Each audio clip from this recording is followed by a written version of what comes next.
this is the first slide. Basically, pretty much just introduction into the association. It's the Icelandic Youth Environmentalist Association, and we're doing a workshop about environmental advocacy. I'm gonna allow Pétur to start introducing himself. Thank you, and hello everyone. Great to be with you here. Yeah, so my name is Pétur Halldórsson, or Peter, it's also fine. And I, like Þorgerður, live in Iceland. And you could say, well, my background is in biology, but then I also have done can't remember the term where it's, well, one extra degree on public administration, postgraduate extra something, but the one that is smaller than a master's degree. And then kind of my, you could say, career or process in environmental advocacy started with the Icelandic Youth Environmentalist Association in 2015. So that's when I joined the board initially. And then I was chair from 2017 until last year. And in addition to that, I'm also currently on the board of the Icelandic Environment Association, which is the largest environmental NGO in Iceland. And then I took part in founding a regional organization in the Arctic called the Arctic Youth Network. And then I've also been working as a consultant with the WWF Arctic program. And so I have kind of a mix of backgrounds in environmental advocacy, but I'm really happy to be here in this session because if you've already looked at the handbook, which me and Þorgerður wrote, I feel that really kind of sums up, at least for me, what I've been up to with these different hats in the last few years.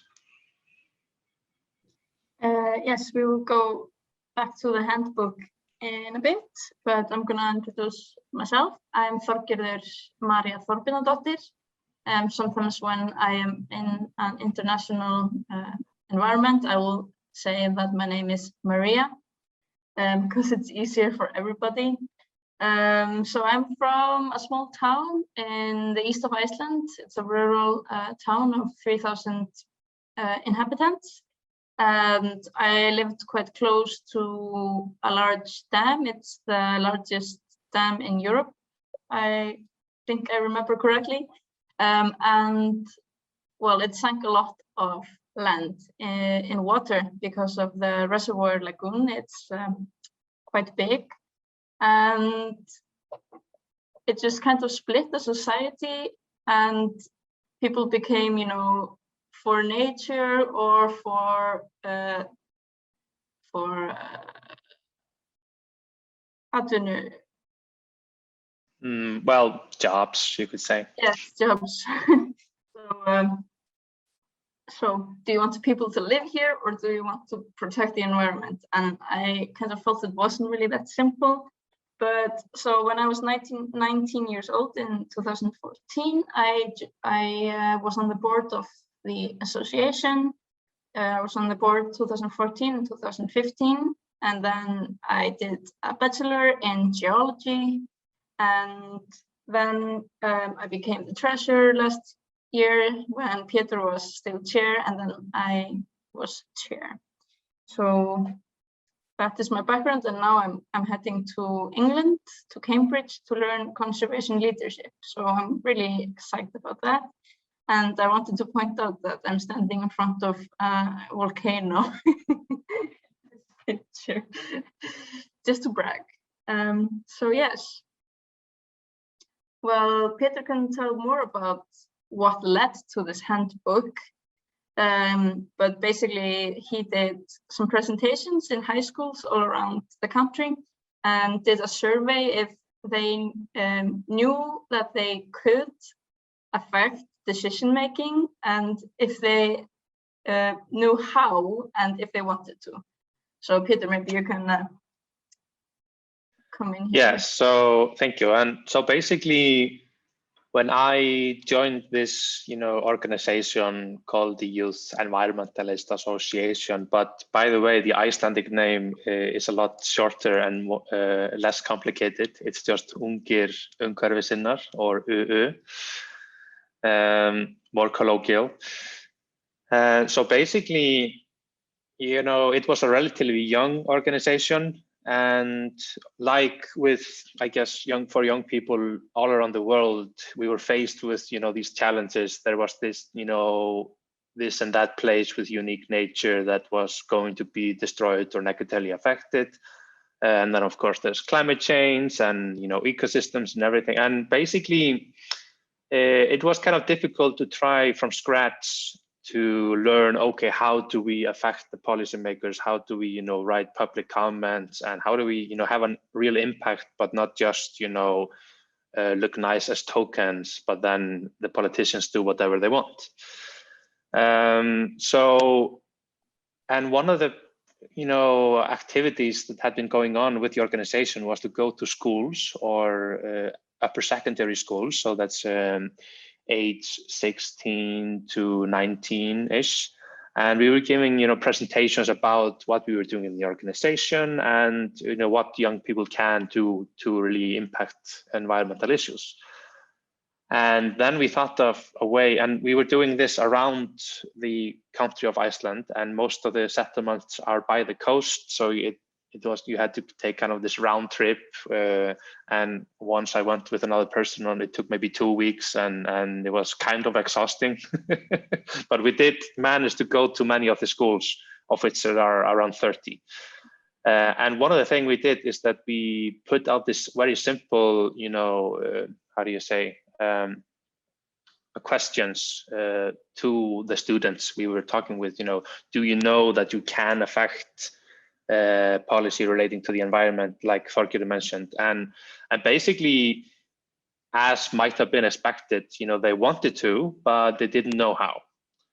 And then we were dealing with a particular case that we're going to talk about more later. And that gave us a lot of experience, and we were kind of, developing things as we were going.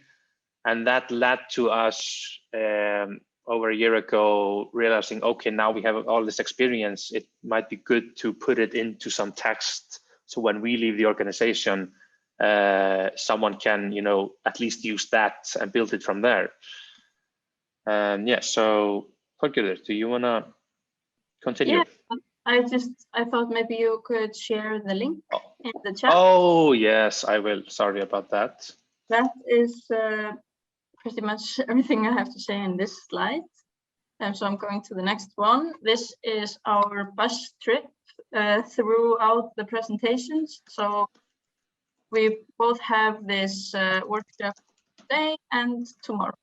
So today we will do the yellow route, go through kind of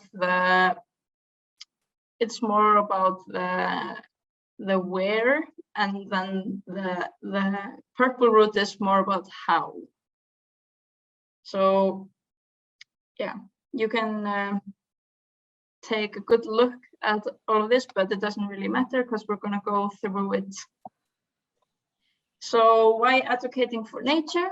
Well, nature cannot speak for itself. So like in the case of Kárahnjúkar, there's a lot of stakes. There is the employment stake, there is economic growth, there is wealth, there is like a lot of stakes that have people employed behind it, getting paid to advocate for those things. The big aluminum companies in like Alcoa, which is from the States, they have a lot of staff just advocating, and nature doesn't have anything like that.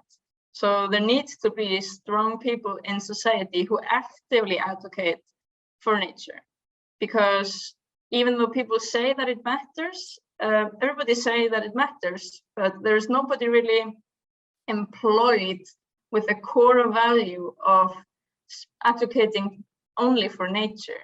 So it's kind of been, well, sometimes there is, but it's hardly found. Mostly it's volunteers that do this. So to understand what advocacy kind of means is that you gather all of the information from all of the stakeholders, and then you have your core values that nature has a right to exist and shouldn't be exploited. If you have that in the core, and you gather the information and you manage to get your value through to everybody else, that's where it works. So we will talk about this concept of hvalárvirkjun. Here you can see, do you see my mouse? Okay, good. So here is Iceland and this is Earth. And Iceland has this kind of a head, you can't really see it, but this is the head.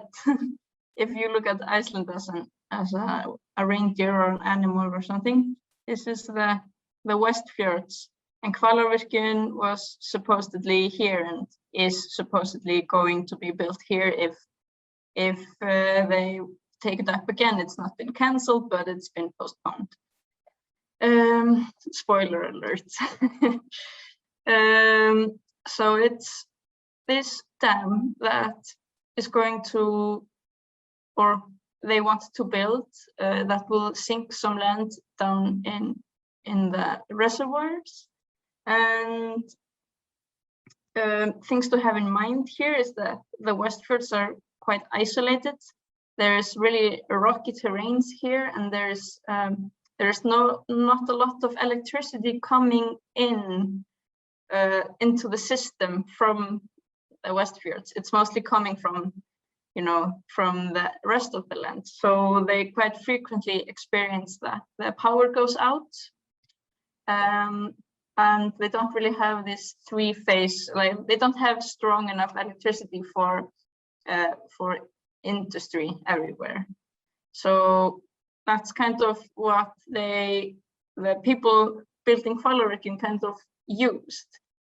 Of course they did, because it would improve somewhat security of electricity there, but then they didn't really answer how they were going to connect it. They just said they were going to build it, and then there were some ideas of like doing a round here, which would have been, or here, which would have been a total just chaos and horrible, or if they would just kind of go down here, and then it wouldn't really do a lot for the safety, because most people live here in Ísafjörð. So we thought, okay, it's going to destroy a lot of land, and they say the electricity is just going to go into the system, and in Iceland we have a lot of electricity. So we thought, this is not really worth it to destroy all this nature, to take it away from future generations, to get to know this land.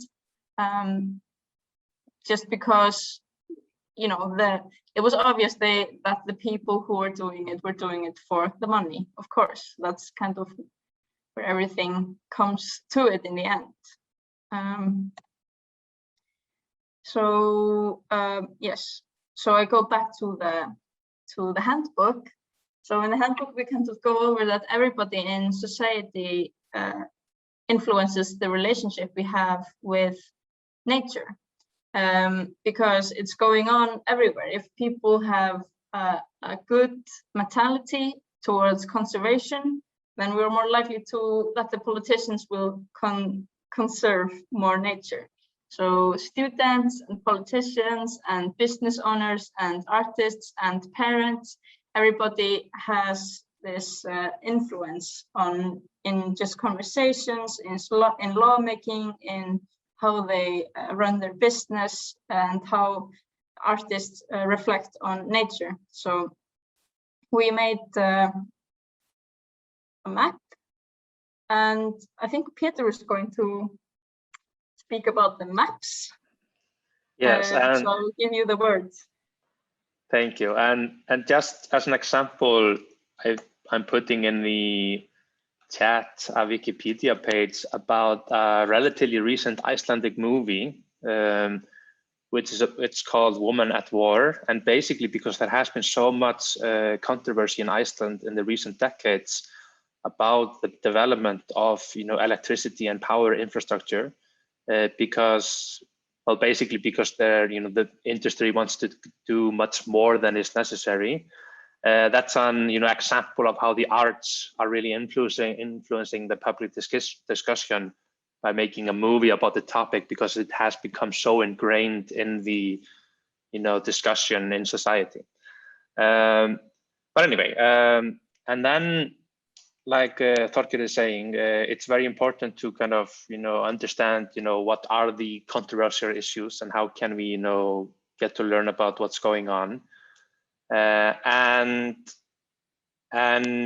we are kind of like, if you've already gone through the handbook, that's very useful, but also if you want to go through it before our session tomorrow, that's also great. But we have this kind of logical progression. And before you start thinking about, okay, what you're going to do, it's very important to really map everyone who is involved in this process. And to simplify things, you can talk about governance networks, or the network of people and organizations and groups and institutions that affect how this project might end up being.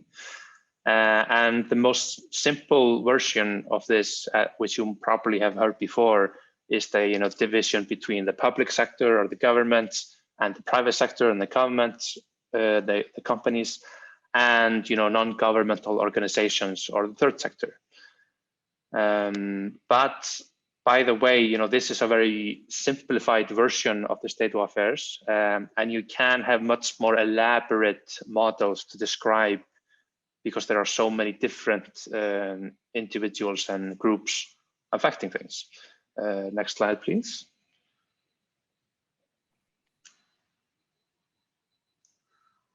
Yeah, so this is, for example, what we wanted to do with this particular case study is that, okay, you can see there, and I don't know, oh yeah, probably you can't see my mouse, but you can see in the upper left corner, there's the logo with a shark. And that's actually the logo for the municipality where this power plant was supposed, or is supposed to be. And in this slide, we were basically mapping the institutions, or the first part of the 3 parts from the last slide. So the government institutions and so on. So there's the municipality in the center of the picture, although that institution is not placed there as such, but it's in the in a different region of Iceland. So that's the parliament, which of course sets the legal frame for everything that happens in Iceland. And the green logo is the planning agency of Iceland, and then the blue logo is the energy agency, and then the red logo is the power company that actually wants to, and that company is situated in the south of Iceland, but they want to do this project in the northwest. And then, because the municipality in the north had been contracting a lawyer to work with them, we put him in this picture, especially because at some point the power company was paying his bills to the municipality. So we thought this is a good way to visualize, okay, now we can very clearly see that conflict of interest if the private company has become intimately involved in the public sector affair of things. So next slide, please. So here is the slide specifically for the private sector. And at the top, you can see a stick figure, which represents the landowner of the place where they want to have the power plant. And then, this is kind of confusing, because there is a company, the blue logo at the top, called the Vesturverk. They are the official company who is supposed to do this project, but they are owned by the company in the south. You can see the HSORKA or HS Energy, which in turn are owned by foreign companies who are funding the whole thing. And then the ones in the logos in the center of the project are, an engineering firm or Verkis contracted to do the environmental impact assessment. So this is kind of a web of the people who are instigating and following through with the project, but are not, making the rules like in the previous slide. And then in the next slide, please. Oh, and I forgot. Oh yeah, and I forgot an important stakeholder, which is the National Power Grid Company. And they, as such, do not do this project, but they are legally the only, entity which can do the power lines to connect the power plant. So that's why they have to be involved, because this proposed power plant would be in a very remote location. So they would have to make very, very long power lines through a very difficult area regarding weather. And so, for the company to politically kind of involve the power grid company is essential, because if they can't connect the power plant, it's useless. So next slide, please. Yes, and so then for the third part, we mapped the kind of not just the non-governmental organization perspective, but also just, the people and institutions who are speaking publicly about this topic. So of course, you can see at the top the shark logo from the municipality, and then the image of the waterfall is the name of a waterfall called Rjúkandi, which was the name taken up by a local environmental and cultural heritage organization. Then you can see our logo there in the mix. And then there's the largest environmental NGO in Iceland. And at the bottom right corner, there's a university in Iceland where some, professors were speaking openly about the topic. And then on the far left, you can see the municipalities in the region where this project was happening, because it's not just the particular municipality who is involved, but due to political connections, the nearby municipalities get active and, want to do this or that. So it's very useful to just clearly map who is involved and where they are located to get a kind of a visual understanding of, where are we in relation to everyone else. And then of course there are people just who aren't maybe affiliated with anyone special, but are writing in the papers, I feel this about that, and they are on both sides and all over the place. And next slide. And yeah, so, and this slide, and I guess you would get a clearer, picture of the Icelandic landscape of laws and such if you read the handbook, but that's only an example that, doesn't apply everywhere. But in short, it is very important to know the legal frame. Is there a constitution, and are there laws based on that, and how do they relate, and so on. And then also, apart from the national law, there are of course, international obligations that the country might have undertaken. And basically, if we want to engage in the discussion, it's very useful if we know those things, because if we don't know those kind of things, it's very easy, especially being young people, to be kind of pushed to the side and saying, oh, you don't know, blah, blah, blah, blah. So if we kind of learn and empower ourselves and help each other to learn about those legal things and the public administration, then we're in a much better position to act on the information we have gathered. Next slide, please. And in this case, a really good thing that helped us, and I don't know if everyone is familiar with the Aarhus Agreement, but basically after the Chernobyl disaster in Ukraine or the former Soviet Union, there was this convention created, and it's basically about having more transparency and the public having access to information and things like that. So in this process for this particular project, we were able to reference that convention because Iceland, being a member state of that, the Aarhus Convention, has implemented into its law things like the Information Act, which enables us or gives us the right to get information about the project. But even though if we have the legal right, we have to be able to, respond if someone doesn't want to give us the information, and we have to file administrative appeal, and so on. And as you can see in the picture, it can be a bit frustrating to get that information because sometimes, even though it's the duty of an government institution to give you some information, there can be individuals working there who kind of prefer not to, because maybe personally they feel it's fine to do the power plant and don't understand why some young people are asking questions. So that's definitely a part of the process where persistence and patience and just kind of working in a team and providing support is important. Next slide, please. Yeah, I want to add here that this the law about information is very crucial in most of our work. So we have asked for information, for example, and then we get, yes, can you fill out this form about why you want the information? And then we ask, do you have the legal, do you have a legal reason? What law do you have behind that you are allowed to request us to fill out a form? And then they just hand the information over, because the right to have information is strong. So we've also had people tell us, yes, so yeah, we decided to make this the regulation because of information we have.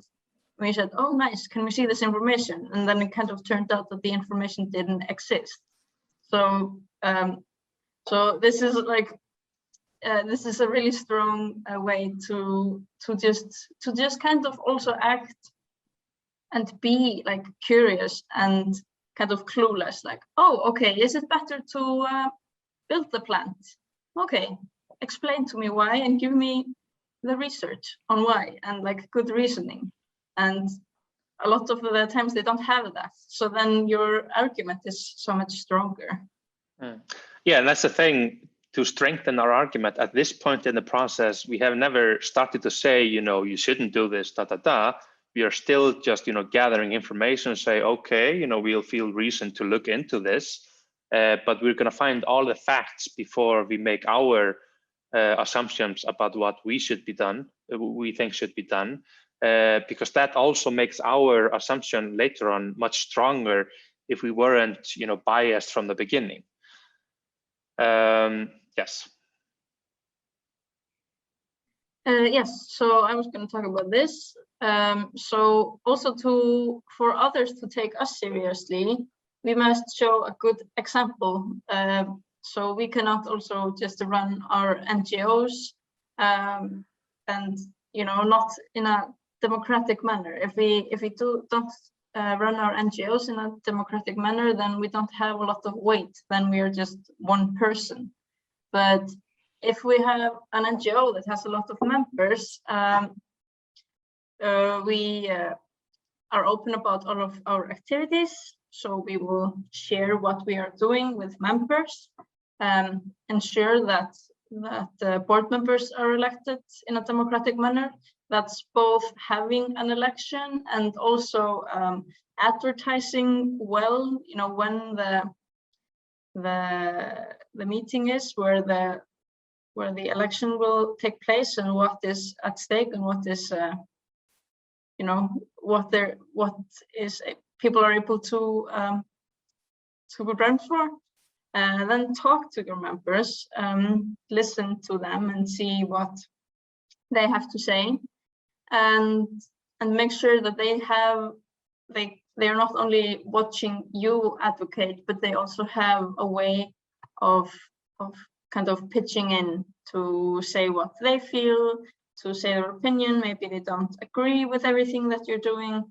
So make sure that you are not kind of, I feel like this happens a lot in activism, that people kind of become, they learn a lot of things and they become so self-aware that they feel that I am the only person who can do this, and there's a heroic effect that kind of I can see in a lot of activists, that they become a hero, and also they bear a lot of the burden, and they end up kind of alone doing their advocacy, when it's so much more strong to have a lot of members behind you.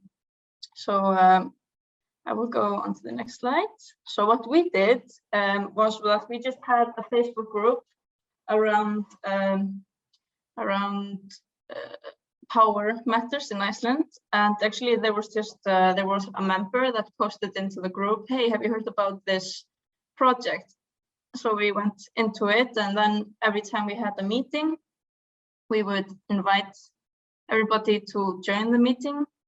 And we could do that because, as you see, there's like 66 members, but maybe there's only 10 that are active, and maybe 3 are going to be able to attend the meeting. So we're not risking that there will be, 15 people attending a meeting with one professional or something, one stakeholder. And after the meeting, we would take notes and post it in, like, this is what this person said, and make sure that even though this is a private group, make sure that, I don't really trust that nobody's going to, send it, or that anybody can kind of also sign up to be a member of the NGO and then just join the group. So everything had to be really open and professional, and just to keep the information going. And then people would be able to comment. Most of the comments were just, "Hey, well done, great job, interesting to read," or whatever. But even though they don't read it, they know they can affect what we're saying and what we're doing. And I think that's very important when you are doing something like this, that you're not on your own. It's also good for you that you have people supporting you, you have moral support and everything like that. So that's kind of what we did to withhold the democratic legitimacy in this project of Hvalárvirkjun. Yeah, and just to support that thought is that especially because of the time scale that a project like this takes. At this point, I think we took maybe 3 years in our free time, slowly meeting this person and that organization and that institution.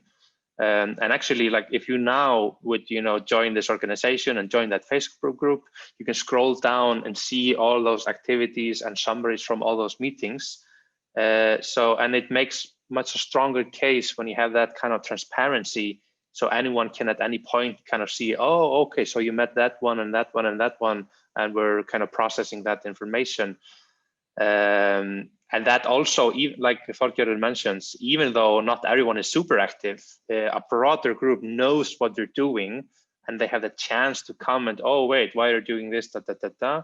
So then we have a much more, broader, concrete support for what we're doing, as opposed to, for example, if you, for example, do a petition, which, they are great and for good purposes, but it's slightly different from getting, write a text, someone writes their name, as opposed to them being kind of a member of the group, and they are following you along the whole process of preparing, when you want to start to do the advocacy as such. Yes.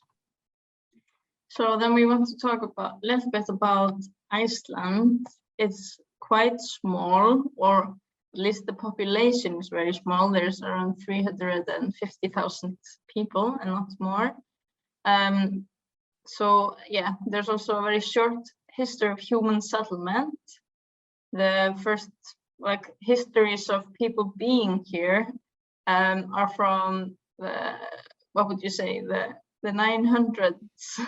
Yeah, 800 something, 900 something, so roughly 1,000 years. Yeah, but it is quite big for the population, but most of it is deserted. So there's just sand in a lot of places, and volcanic activity, and a lot of a very fragile geo and biodiversity. So also in this terrain in the Westfjords, it's very important to conserve, just because it's not a very common flora and fauna to here. because we're in the Arctic, and Arctic is also mostly the most fragile, or very fragile, not the most, I'm not gonna say that's the most fragile, but it's very fragile biological diversity in terms of climate change, because the North Pole is warming up really fast. So there's also a strong tradition of democracy. We have Alþingi, which is very old. Do you remember how old it is, Peter? So it's the oldest currently functioning parliament in the world. Mm-hmm. And I can't remember the exact date, but yeah, so there is this, and it was initially, you know, just held outdoors at this, you know, very unique place where the continents meet, and there is, you know, and I guess it's the point of mentioning this, as it's so important to, you know, be aware of how in your own country or region, you know, what is the political landscape and history, which can be so useful to understand and compare with other regions. Because, you know, how it is in Iceland might be and probably is different from other regions. Anyway, so it's just good to be aware of your context and how, you know, that might develop through time. Mm-hmm. And also we have quite limited capacities in the international arena.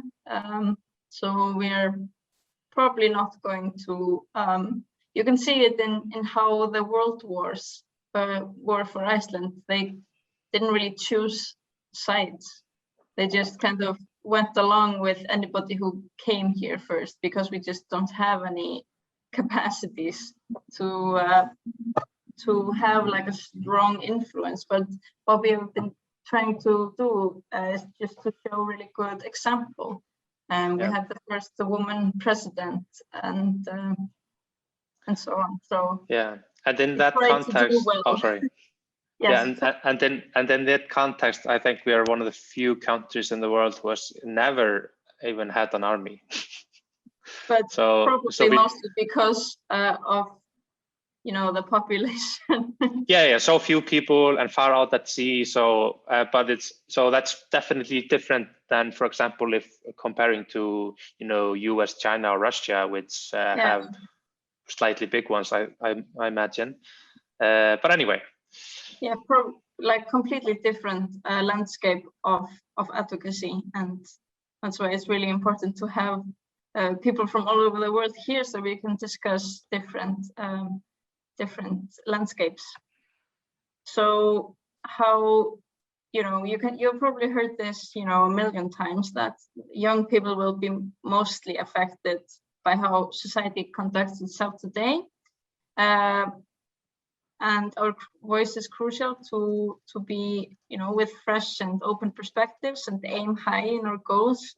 But I think also the voice of us is really important when we are talking about irreversible changes, like building a reservoir, like building a dam and then sinking land underwater. It's irreversible, and the cost of taking the opportunity of future generations to experience this land, it's just not, it's being neglected. Like the cost is so much more than they pretend it to be. They say, oh, nobody ever goes there. But what if somebody wants to go there later and then they can't?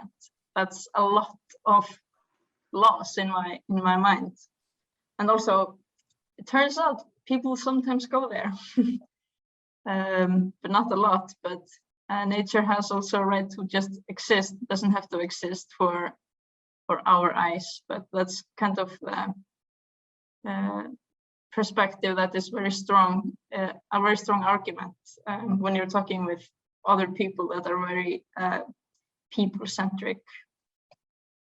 So I actually wrote an article about this in The Circle, which is a magazine for the World Wildlife Fund. And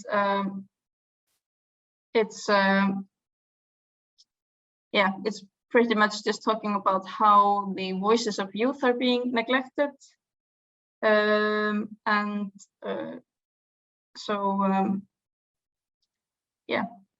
that would kind of, I was hoping to kind of inspire people and also to kind of gain more international attention, because it's being internationally funded mostly. So I wanted to kind of project that it's not an easy choice to make, and it's not like, because I think people who are putting money in stuff, they want to, in finance, they want to lower the risk. And I was trying to say there's a lot of risk in putting money into this, because it has a lot of opposition in youth and in conservation. Even though it's good for the environment to have a hydropower, we have a lot of hydropower and we don't need anymore. So yes, I will let Beam. I've talked enough for now. So we have an hour and 10 minutes left. I have one question from the audience on the app, on how, I don't even know how to say it, WOWA. WOWA. What was the hardest challenge at the moment of beginning of the environmental association, or youth environmental association? And well, for me, it was just kind of finding my confidence. I would accompany Peter to a lot of meetings and just kind of learn from him, as he probably did from others. Even though I was in the board before him, the association was really young. It was only founded in 2013, so it was kind of still finding its way, and I was also only 19, so I was also kind of finding my own way in the world. So I mostly just did really cute little project about how to wrap gifts in newspapers, which is important as well. But then I've kind of escalated more into growing the confidence and just realizing nobody knows what they're doing. So like even politicians, they are not super informed about everything. And if I read about something and I know how to, I know what information is good information and legit information, and I know what's not, I can make an opinion about stuff, and my opinion matters, and people don't have to agree with me, and I don't have to be able to answer all of the questions. I can just I just have an opinion. I can say I don't want to do this dam, and then somebody says, then how are you going to how are you going to keep the rural areas inhabited? It's a difficult word for me, but how are people going to live there? And I don't have to have like, yes, so here's my plan. I am allowed to have an opinion, and I don't have to excuse myself from my opinions. That's probably the hardest thing that I had to overcome in the beginning. Yeah, and I guess from my perspective, the biggest challenge with the organization, especially in the early stages, is to build the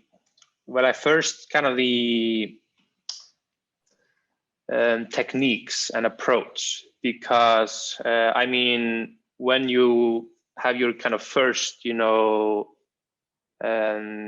circumstances which maybe spur you into action, realize, okay, climate change is happening, or that part of nature is going to be destroyed.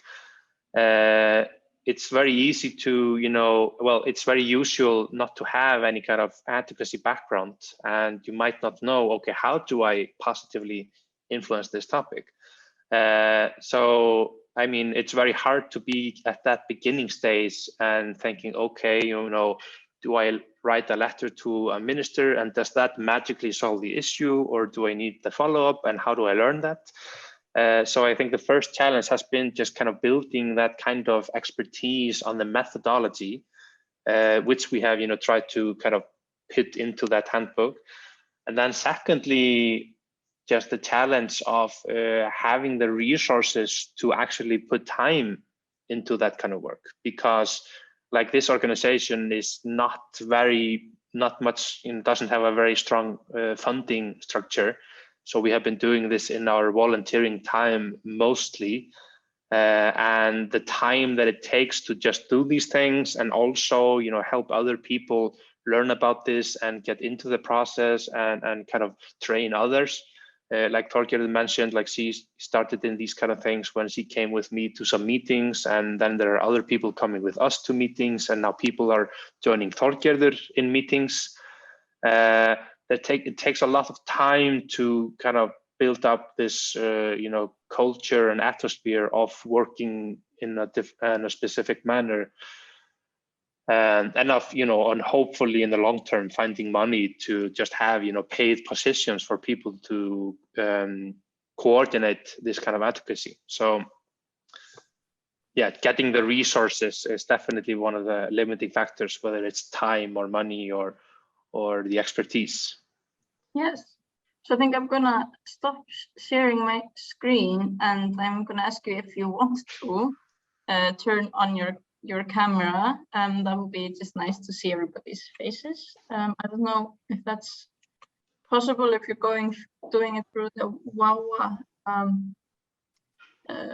app, but so I'm going to invite you if you want to share. Like, have you heard about this this way of mapping society, and have you practiced it before, or is it all new to you? Do you think that you could use it, and so on, and maybe just a short introduction from anybody who wants to introduce themselves?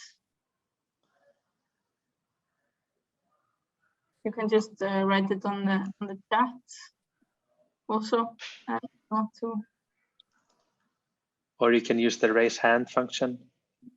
Because now we've kind of provided a brief example about how we have been doing things, but what we really want is to have kind of a dialogue of, learning about what you have been working on or the challenges you have been facing, so we can start kind of comparing this kind of environmental advocacy in different places. So we'll maybe just give you some time also to work up the current. I'll start off if nobody else will. Yes. So thank you both. It was really interesting. It's good to hear. Yeah, I've never personally mapped anything, but it's definitely a good tool and some good thinking to know exactly who's responsible for what, where the funding's going from. And I think that could potentially, when you are looking to be an advocate for something that's going on infrastructure-wise that you're not necessarily supporting, I think that's some really good advice as to where to start. And I just also thought that that little the agreement post Snowball that you mentioned, I can't remember what it was called, about the sharing of information.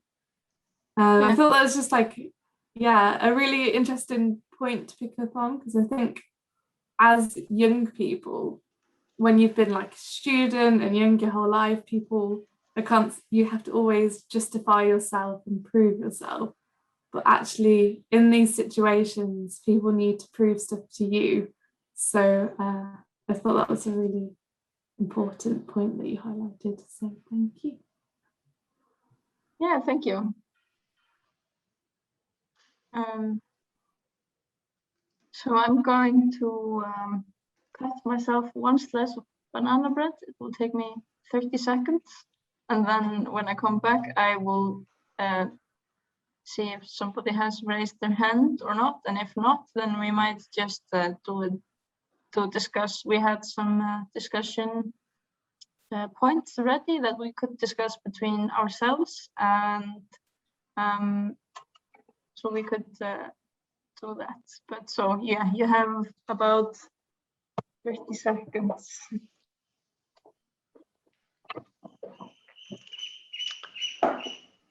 Yeah, like Þorgerður says, we would love to hear from you, if you have questions or things you'd like to discuss, but we also prepared kind of, questions and discussions points to go a bit deeper into how we might answer that kind of questions or speak further about the topic.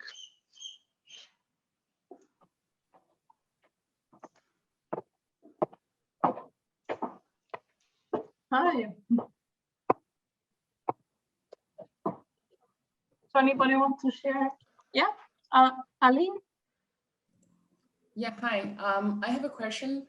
I know in a few countries, like in ecosystems or rivers can be an entity, and they have groups that should speak for it. So I was just wondering how that works in Iceland.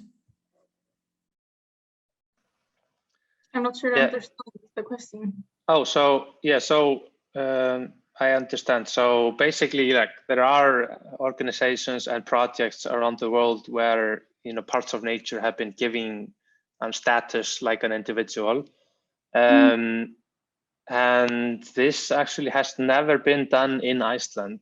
We have kind of a little bit discussed it because I mean it would be really amazing.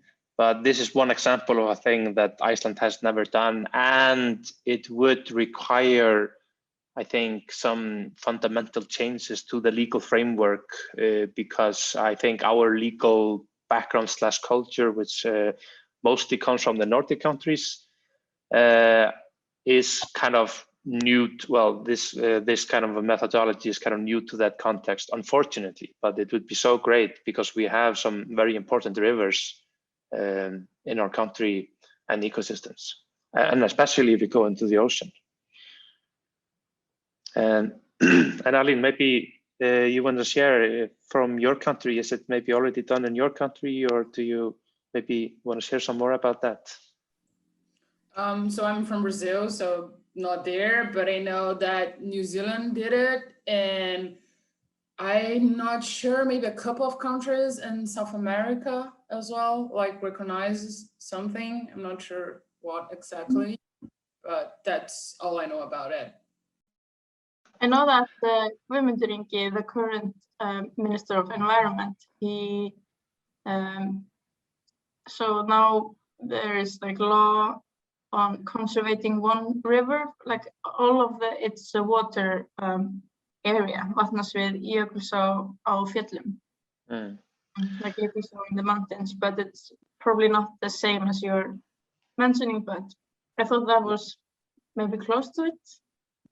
Yeah, and I guess the interesting thing about that concept, and I guess that's probably why, Aline, I hope I'm pronouncing it correctly, you're asking about it, because when that is done, I understand that there are people designated as kind of the protectors of that ecological or natural entity.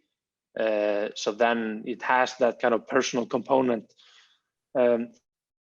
So it's not just the same as having park rangers who are kind of abiding the law and making sure everything is fine. There are people who kind of represent and can go take legal action to protect the nature. So I think that's a really kind of cool concept, giving people the responsibility of, like if it were their children, to protect them.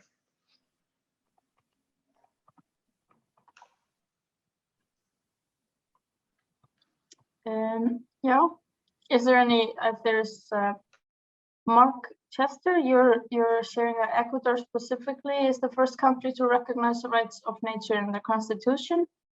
Are you from Ecuador, or do you want to speak more about that, or do you want? I'm from the Philippines, and actually I found out that Ecuador had rights for its nature through a video in Facebook. I think it was Nas Daily who introduced me to it. And yeah, Ecuador has like put in their constitution legal rights and constitutional rights that if some person or individual damages part of the nature, then they can be punished, or they can be penalized. Yeah. Okay. Yeah, that's there's this organization in Canada that I've heard about called Ecocide Canada that is trying to get it into the Canadian law that you can be punished if you damage nature. So that's very interesting. Then there is Ibrahim. You're from Syria. Have you been actively advocating for nature there? What is your background? Maybe that's very interesting. Or you don't have to share. Or yes. Yeah. Good evening from Syria to all of you. I want to talk too much about my country, but first, am I clear? My voice is clear? Yes, we can hear you very well. Okay. We are here in Syria have been facing 10 years from war. Yes. We have been facing also global sanctions. The green areas here were destroyed, but the government tried to restore it. We tried to plant the forest. Then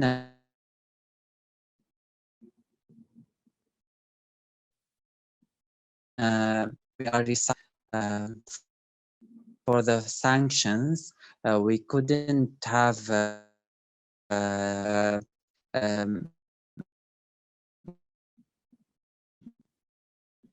some importing things.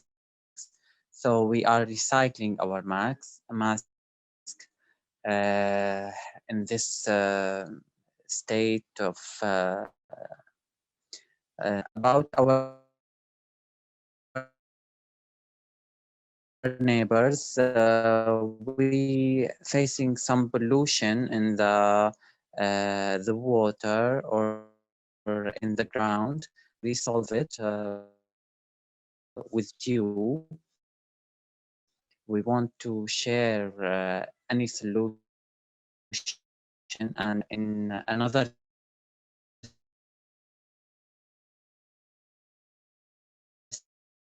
session that we need to create groups with the researcher. They found a type of reduce the amount of waste or we can focus on this more than that to make a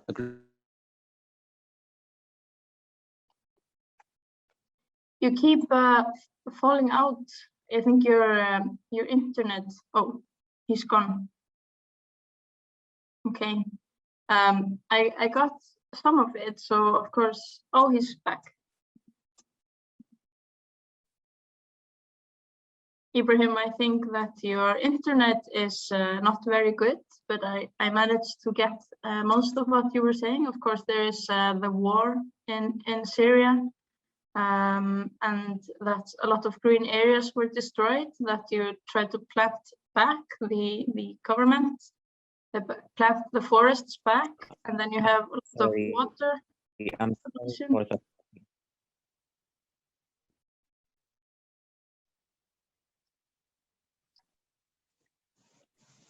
Yeah, we can't hear you anymore. I'm sorry, but it's great to hear from you that there is also you managed to think about nature. I'm sorry for the connection.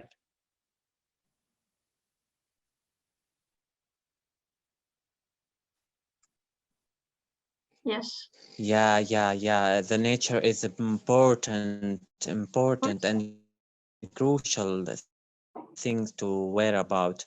I'm sorry for the bad connection, but we face it a lot of times. So I'm cutting off my talk and let the continue for you.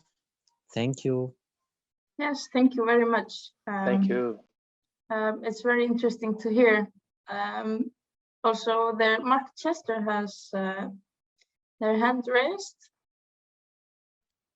Yeah, I am actually starting a new organization, environmental organization here in the Philippines that focuses on environmental education.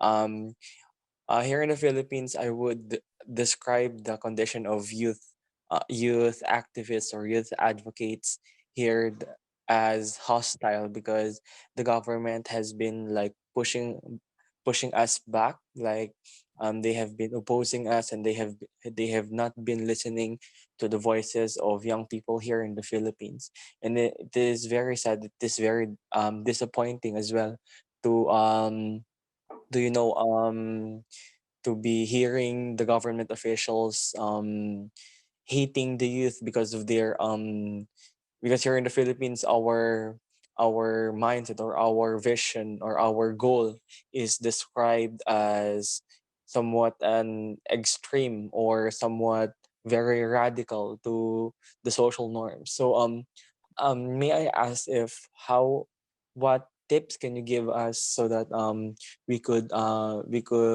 convince these government officials to like really listen to us or to involve us in policy making conversations and such. Well, I think global cooperation is very crucial here. That you can give an example of what it's like in other countries. I think that's one of the solutions, but it's a very hard question. Thank you, and a very good one. Peter. Yeah, so what I would say from my perspective, and just thanks for raising this because it's such an important discussion, and this is what we really kind of want to promote the discussion about among youth in the different parts of the world. And it's very typical, like you say, that if the authorities don't like what you're advocating for, they try to, paint you up as extremists, and because then they can just very conveniently write you off. So I think number one would be to kind of do your own kind of mapping of, what are the stakeholders that they do respond to positively and negatively. For example, like if you play rock, paper, scissors, there's always something that, wins one of the components. So if there are, if you look at the officials who are in power, I assume that they are, part of some kind of political party with some kind of political ideology. So then you can think about what kind of rhetoric would they generally support and generally be against, and also what other stakeholders in society would they generally support and generally be against. So, for example, if you can in your own rhetoric talk in a way that gain support from those other stakeholders, which they are more lenient or even positive towards, and get them involved in your efforts. And this is maybe a bit different than typical, confrontational approach of saying, this is what we want and you suck and we would like, you to do that, because frequently people don't respond very positively to that. Especially I've heard that the situation is very difficult and even dangerous. So if you can think about, the rhetoric and how you frame the discussion and the problem you're trying to solve and who you might work with on that, then you might come, approach it from a, you could say a softer or a more strategic angle. And by the way, I would love for us to have even, some kind of international platform where we can kind of on a continual basis be discussing these kind of things, because if you then try something for a few weeks and then we could talk about it again, I think that would be a really cool platform for us to have, because it's so important to kind of establish your organization as socially accepted, so they won't be able to marginalize you like they've been doing. And I think also, in addition to mapping the stakeholders and the rhetoric, I think then you can also try to understand what kind of messages does your culture usually respond to as negatively or positively. Anyway, I hope that is somehow helpful, and please just ask further.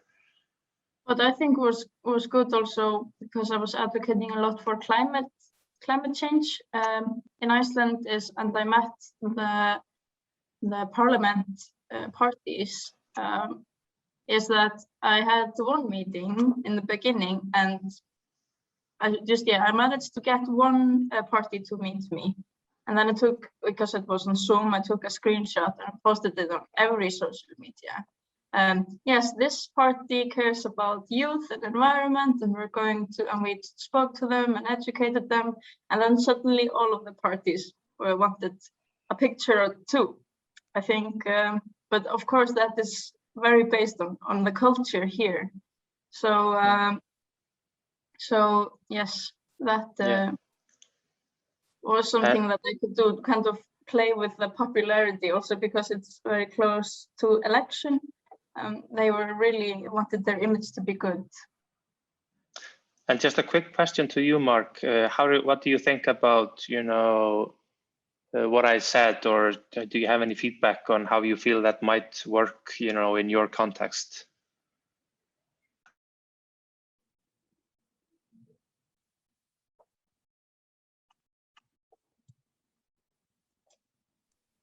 I'm sorry, can you repeat the question again? Oh, sorry. Yeah, I wanted to ask you kind of, what do you think about the things we mentioned, and do you think, that might be something that you could see working in your context, or do you see any kind of obvious hindrances that, what we were just now describing might be maybe not as easy as it seems? Or I just wanted to love to hear your thoughts on our response. Yeah, I think that would be great, because first of all, here in the Philippines, we are not that that hostile yet. I'm saying yet because we're close on being like more of a close community rather than it being internationally open. And yeah, I think it would be great that there would be platform that could voice out the thoughts of the youth and the problems that we are currently facing. For example, because I have been in the discussion of multilateralism and hindrances that would hindrance the youth in making spaces for themselves to create, for example, an organization that would focus on one thing. And I think that would be very great that we could have a platform that could help us on these problems, on um you know um uh exemplifying, or like saying out the problems that we currently are facing as a youth advocate. I also wanted to, I'm going to address Ibrahim first, because he said if there was a way to join our advocacy group, we could let him know. Peter was just having this idea right now, so there's not really any group to talk about, but it would be great to leave an email address that we could, if we decide to go ahead with something like this, we could email. And then there was a question from Thijs about what to study to be able to be good in advocacy, and of course there's lots of advocacy, good, like learning about governance, learning about leadership, learning about society. But I think the most important thing is learn something that you are very interested in, you find your heart in. If you, like, I learned about geology, that's why I know a lot about nature. That kind of makes it, that makes my spark, kind of, it's my spark. I like geology, and then I care about nature, and then I want to advocate for it. So I would just advise you to study something that is close to heart to you, and then use that platform to advocate for nature. Because it really, if you don't have that spark in what you're doing, then you're not going to enjoy it.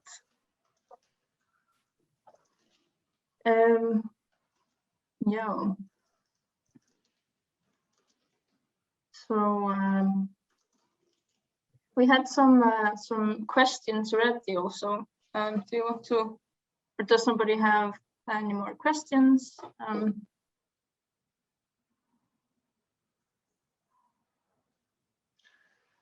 Yeah, and I just want to add that I would really love to have this kind of a platform for kind of specifically this purpose of, you know, comparing, hey, you know, here's this case that we are running through, can we have feedback?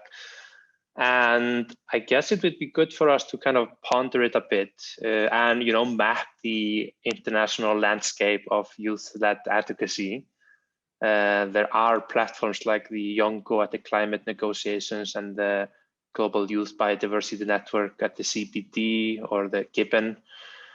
And then many other like UN constituencies. Maybe this could be kind of attached to the UN, maybe not. But at least to my knowledge, it doesn't exist yet. So this could be either its own organization or just a working group under something.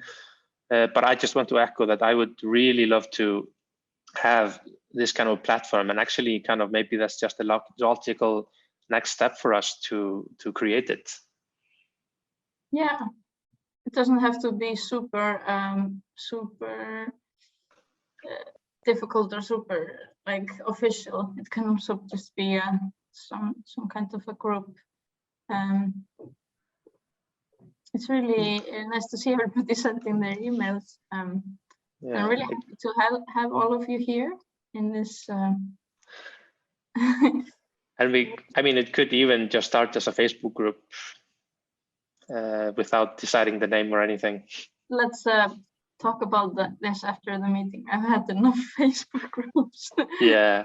If there's and maybe, other platform. Yeah, and maybe we can all just contemplate it until tomorrow and sleep on it, and then maybe at the end of tomorrow's session, we can see if we can, you know, if there are any next steps for us.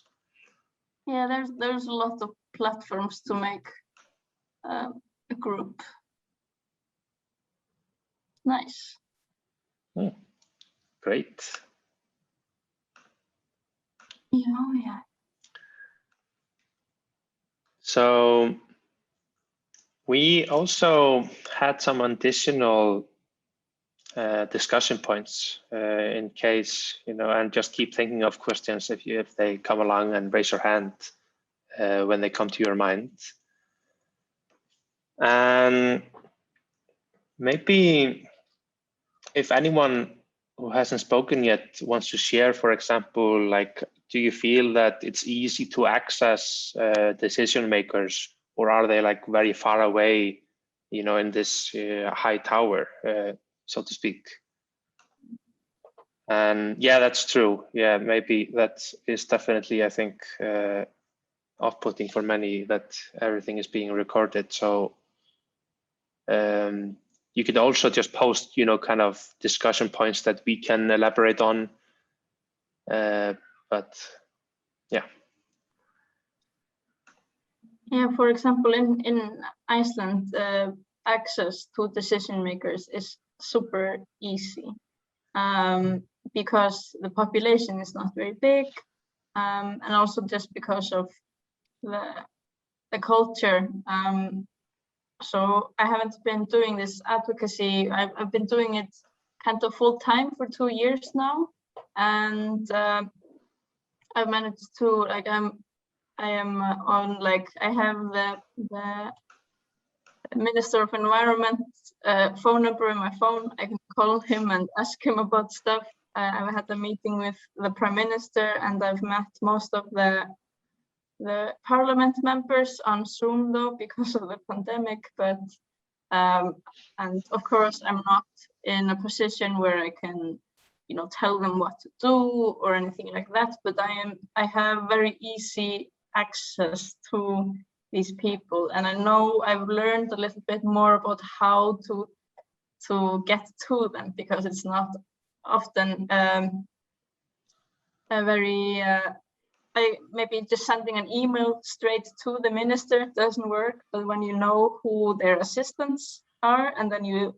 put them in CC, and then you put the head of the parliament, the staff of the parliament party also in CC, and then there's lots of people seeing this, so then you kind of learn your way into just kind of sneaking your way to the decision makers.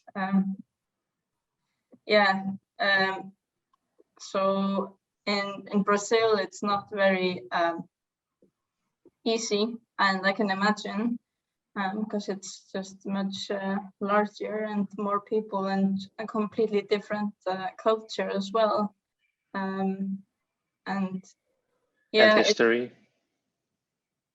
History. Also with there's upsides, definitely more upsides than downsides to having this short ways, but also it kind of makes, sometimes because we're kind of running this society on very few people, I've been kind of raising my ideas and my concerns to officials, and then they kind of just take the responsibility and just give it to me, like, yeah, you should fix it. And I'm doing it as a volunteer and doing all of my work as volunteer, and it's quite unfair. It's kind of like what they do to the Fridays for Future movement. A lot of people just say, the kids, they're going to save the world, and they don't, they kind of just take the responsibility and just here. I guess that is sometimes what happens when you are too friendly with policymakers, and because you can also get a little bit codependent, like they do something bad and you're like, oh, but I can understand why, because he's in this position, when you shouldn't, because that's their responsibility. And we get some very interesting information in the chat. Maybe in case someone can only listen, we can just read about it, if that's fine, or paraphrase. So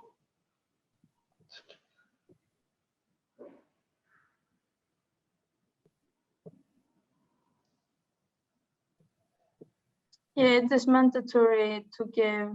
So it's from it's mandatory to give information, at least for public institutions, in Brazil. So any citizen can do it, except if it's classified info. So that's good to hear. So and like in Iceland, there are certain kinds of information that are exempt.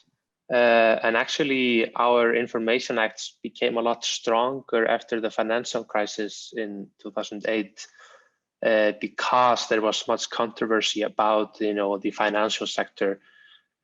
So kind of like with the Chernobyl disaster in general, these kind of events can spark a push towards better environments. And it's a very interesting story here, or I guess tragic, from Lebanon, that there have been the Minister of Energy deciding to construct many dams which aren't even functional. So they're just destroying nature for nothing.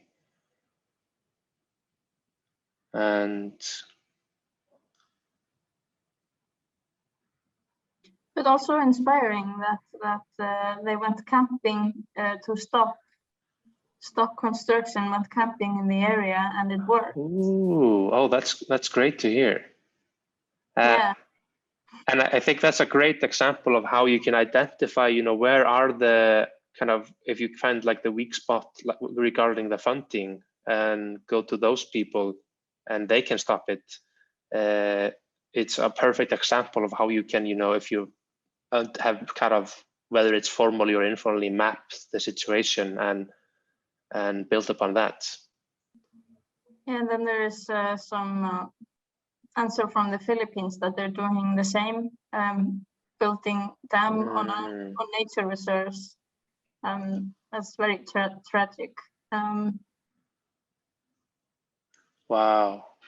I think also we will go more over it tomorrow in the second day of this track, but sort of when you have done the map and you can see, and then you position yourself on the map and you see, where can I influence? Sometimes it's mostly in the public.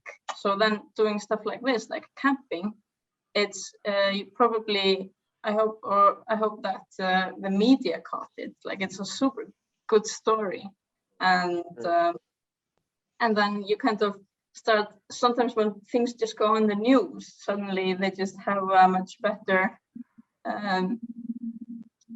They end much better. So. Mm-hmm. I have one question to Mark, since you were mentioning the dam, a Chinese dam in the nature reserve. Is this at all related to the, I think it's called Belt and Road Initiative, or is it maybe unrelated to that? Because that's a project that's going on in many, many places across the world. Yes, it's related. And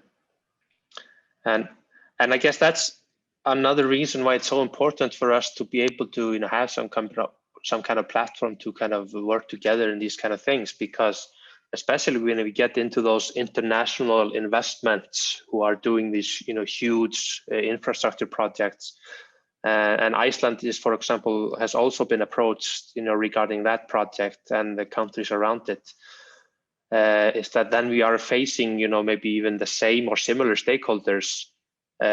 So it's so difficult if everyone is in their own corner trying to invent the wheel, but kind of a shared, information gathering about those international stakeholders, for example, can save us a lot of work, so we can put more time into the advocacy itself. Yeah, then we have a question or a story from Ghana, that it's not easy to access decision makers, especially political office holders, and everything rests with them. And the technocrats have better understanding of issues, but their views are usually advisory and not binding.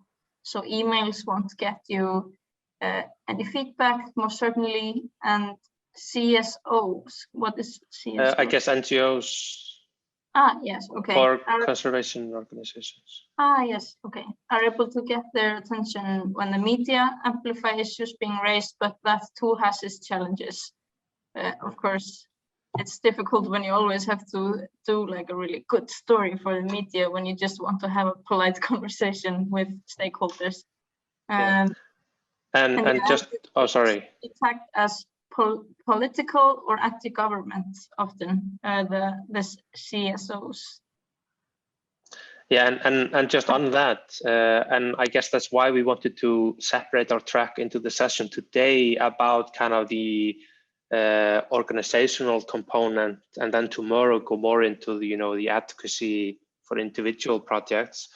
Is that it is such a big component how the image of your organization and position in general within the community and society. And like you've been describing in the comments, like if the if a government that doesn't like conservation can make your organization in general look bad, then that of course hinders everything that you want to do. So I think it's really important if we can have a kind of a discussion about how we can have those kind of, on one hand, building up the organization and their images that we are running, and then on the other hand, like we'll talk more about tomorrow, the specific projects. I would actually love to hear from Karl Löfberg. I hope I'm pronouncing it good enough. So in Sweden, you are working on a lawsuit for breach of human rights because of Sweden's measures or lack of. Is that in the climate you're talking about in terms of climate change? I would love to hear about it because we've been thinking about doing the same in Iceland, but our lawyer advisors told us that there needs to be like a specific thing that you are suing, and you can't really sue somebody for not doing something. So how are you going around that?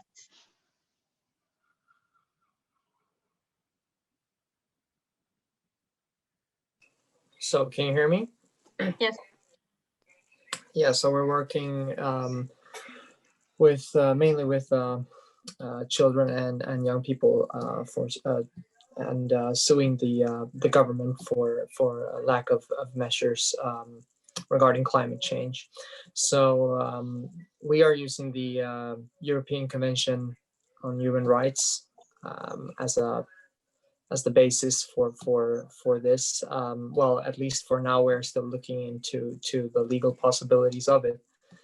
But I know that this has also been done in other countries, such as Portugal. There's a case right now in the European Court of Human Rights. So there are different ways of advocating for the climate, and so I just wanted to bring light to just to that possibility if you're interested in that in your own countries.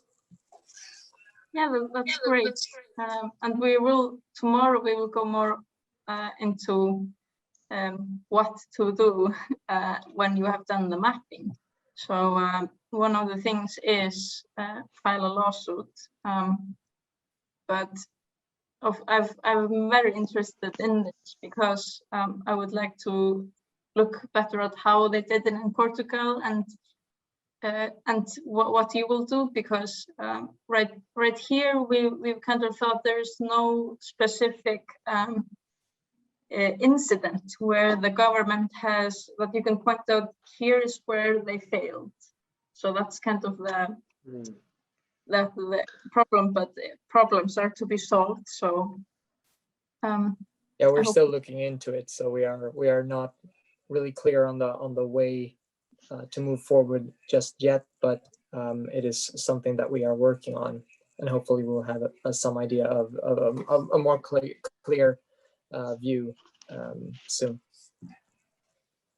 Nice, thank you. Yes, I think we have about half an hour left, but I kind of feel like people are already starting to leave, and pretty much everybody almost has shared something, so that's great. So if there's some closing remarks that somebody wants to come forward with, that would be ideal now, but otherwise I think we might have some closing remarks ourselves, me and Peter, before. Well, maybe some, one extra topic before we close. I think I'm realizing now, based on the discussion, I feel is very important, is that in our presentation, we spoke a lot about the mapping. So, knowing your political or governance landscape or environment. And like we've been talking about, it's very common that your organization is painted up as being a terrorist or something bad, and even in Iceland, although everything is very benign, people even use that word just to stigmatize the organization. They are terrorists because they wrote a public comment. So that's not exactly, you know, what that word means. So one of the things that we need to continually work on, in addition to that kind of mapping, is, you know, how do we build the image of our organization? You know, what can and what do we do, and how does that influence how others, especially those who disagree with us, perceive us? So, for example, it can be minor details like, okay, if we see someone who is doing something that doesn't look great, if we are able to speak with them before we, you know, publicly shame them for doing that, then they will have had a chance to, you know, tell us what they're doing. Of course, there are extreme circumstances when you can't even speak with them, so that's an added layer of complexity and challenges. But I think it's really important, and, you know, could be worth a lot of discussion. You know, how do we kind of preserve the image of us, you know, working in a super professional manner? And if someone started to criticize us, how do we respond to that? And how can we, you know, be very open about those things and kind of diffuse that kind of criticism? And I think that's probably the most difficult thing about doing something like this, because you can do the mapping without any kind of, well, I mean, then you are just seeking information, but influencing how you are perceived as an organization is really challenging, especially if there's a, you know, big propaganda machine that wants to make up stories about you. And this is where also the democratic legitimacy comes in. If it's super easy for the public to access what you have actually been saying and doing, and who you've been meeting and what you've been discussing, then it's less likely that you get painted up as the enemy.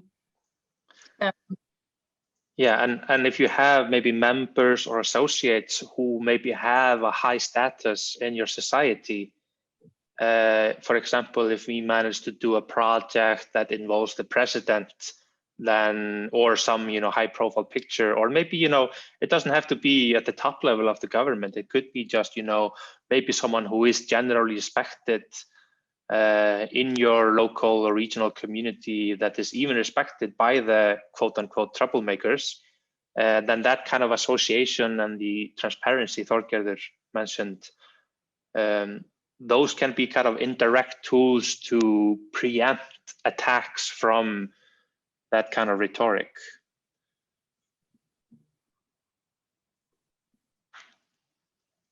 Yes, but I'm very looking forward to presenting the rest of the lecture about how to use your voice, pretty much.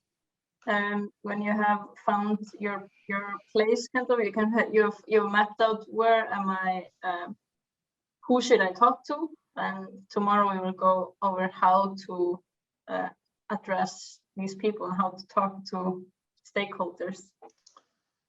Yes, and if you have the chance to even skim through the handbook, and you should, I think it should only take, you know, less than an hour to read it. I think if you have, any of you have the chance to do that, that would be super useful, but of course, no obligation. And I just hope that it will have a very, well, I just really enjoyed this conversation, and hope we can continue that and really kind of take this somewhere, because we're not going to be able to do these kind of things alone, and we have to be in it together. Definitely. So yeah, thanks for today, and we will see you tomorrow. And Peter, have you? Yes, I'm gonna speak to Peter in Icelandic probably. Ertu búin að copy eitthvað af þessum, þú veist, sögum sem við fengum inn í? Já, ég vissi það allt. Okay, gekkja. So just thanks everyone. It's been great, and you can probably send us a message through the Woo app And then we'll see you tomorrow.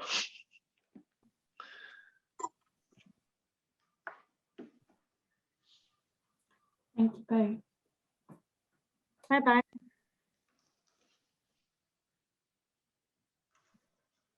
Og tech supportið fór, má ég bara hætta? Þú ert bara admin held ég, þannig að það allt í góðu. Það ennþá meira að taka upp. Já, ég var að pæla hvað gerist, eyðist upptakan ef ég fer. Nei, hún stoppa bara. Ok, bye. Ég ringi bara í þig. Já.